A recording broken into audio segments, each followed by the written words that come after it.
Canterbury College has changed the nature of learning support intervention, incorporating an allied health partnership in the early years. This improves literacy and numeracy skills in later years.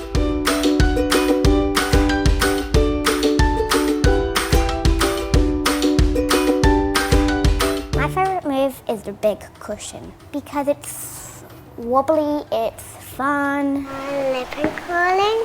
Crawling. Going on the big pillow.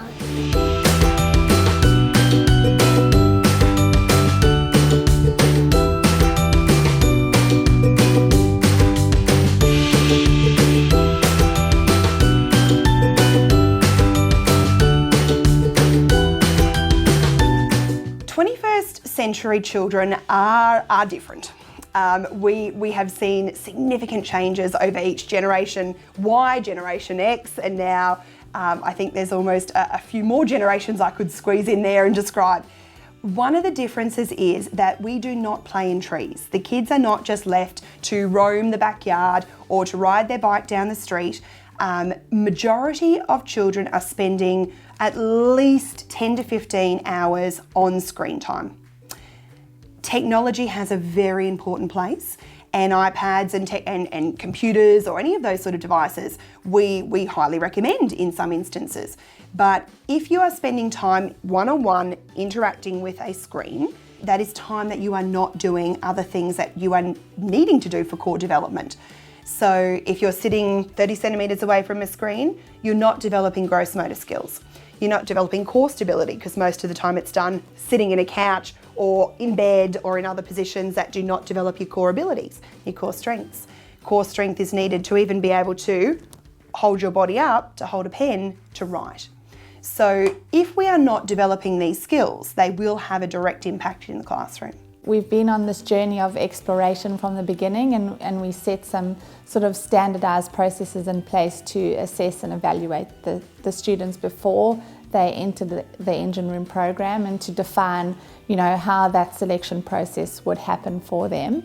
And we've had some fantastic results since. We know from research and from the information that's available that children benefit significantly from having movement in the early stages of their development, and need that continuous process to help their bodies and their brains connect in the right way. And by providing the right type of stimulation and the right type of activities, we get them to self-regulate and be in the optimal state of arousal so that they can learn and participate successfully in their education. He has come such a long way. His confidence has gone through the roof. When he first started, he would cling on to me and didn't want to leave. He always wanted to be with someone that he knew.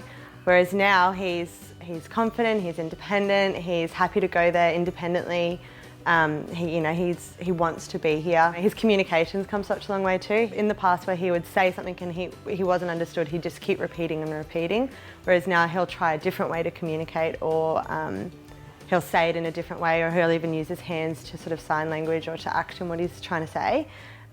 Whereas in the past he would just get angry and frustrated. It's like he's got more coping skills now, and different skills to try and communicate. It's just a play-based thing, but they're learning incidentally. It's not, it's not so structured like, that they do this and do this and do this. It's kind of, they get to explore their own skills and in the process learn new skills. They don't even realise that it's something that's, helping them dramatically, but for them it's just, they get to explore and have an adventure, and, that's what being kids all about.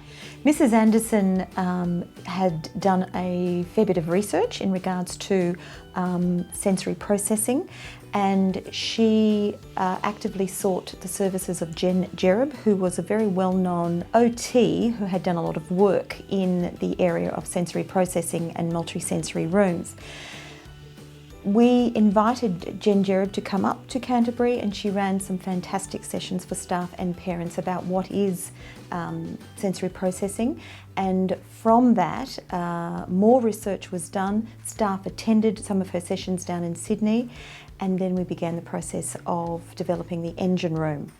It was certainly unique at the time to schools because we were unaware of any other schools who had such rooms within their environment.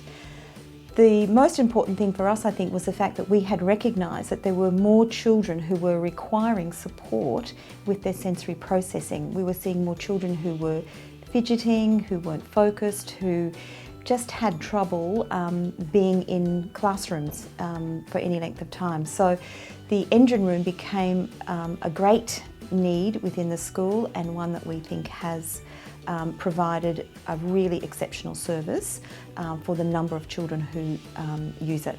We see a great deal of change when the children come back from the engine room. Quite often they really have enjoyed themselves while they're there, so they're quite happy.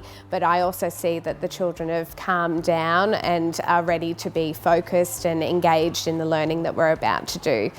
And across the year, I see a great deal of difference in their fine motor development as well as their gross motor development and their balance. So that's been a fantastic improvement across the year. The most significant change that I see is in their ability to self-regulate. The children inside the classroom are showing signs that they're listening to their bodies. They can identify changes in their body's engines, and they have the strategies and tools inside the classrooms to regulate themselves, so therefore improving their concentration and their learning. This is learning support intervention in a mainstream school.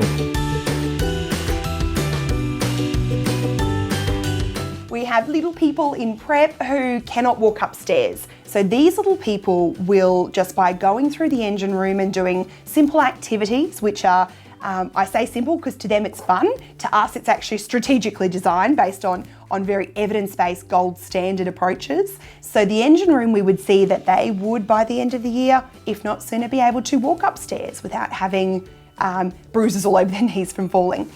We would also see kids that have gross motor issues or coordination issues, so throwing a ball, being able to skip and hop. Those sort of skills require you to be able to cross what we call the midline. So if you cannot do that, writing from left to right across a page requires crossing. Being able to plan your thoughts in sequence, whether that's maths and the number line, so going 1, 2, 3, 4, 5, 6, 7, 8 are on the other side. So that whole concept and the whole point of the engine room is to build the parts of the brain that we then put learning on top of.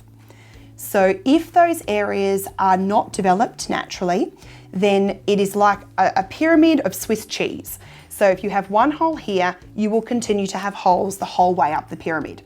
And at the top of the pyramid is literacy, numeracy and academic skill. My name's Louise and this is our daughter Mikaela. She's 8 years old and she was born with malformed vertebrae in her neck and consequently has had 3 surgeries to fuse her neck. Unfortunately, it damaged some of her spinal cord up at her C1 vertebrae below her base of her skull, and we're now dealing with a spinal cord injury. When the engine room officially started in 2014, Mikaela started then, and she's done it for prep grade 1 and now grade 2 twice a week. Very excited to know that the school had this facility. Never seen it at any school before ever. From our perspective, Mikaela's obviously quite different to other children, but it gets Mikaela out of her wheelchair. It gives her freedom, gives her a place to move, to stretch, which is really, really important for Mikaela's well-being. So it helps her an enormous amount. It's really fun and you get to do different activities.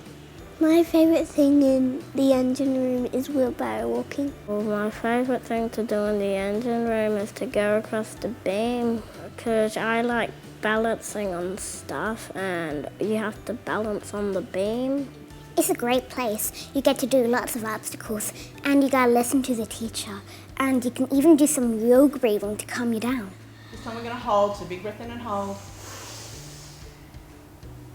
And out slowly.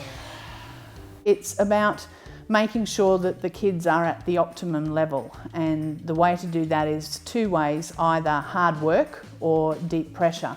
And so a lot of the things we do in here are really working the children hard. They're doing like commando crawling or bear walking. We've got a trapeze and a swing in here, and it's really making sure that the kids understand their place in space. And all of that helps with their core muscles, which helps with them sitting up and paying attention in class and being focused in class. Then we have the yoga breathing, which is breathing in through your nose and out through your mouth, which we actually finish off each class with, each engine room class with, and we have found actually some very interesting results that the improvement in the children that were coming to the engine room was greater than the children who weren't coming to the engine room. So both improved over the years, but the engine room children actually improved at a greater rate. We know that we are giving them a very solid foundation to move it back into their classrooms and into their communities. So as we progress now, we're starting to develop those skills in the children so that they can independently implement some of the strategies that they learn in the engine room, outside of the engine room, in the classroom, and then at home. I think all schools should have an engine room. Allied Health Interventions supports the development of literacy and numeracy skills.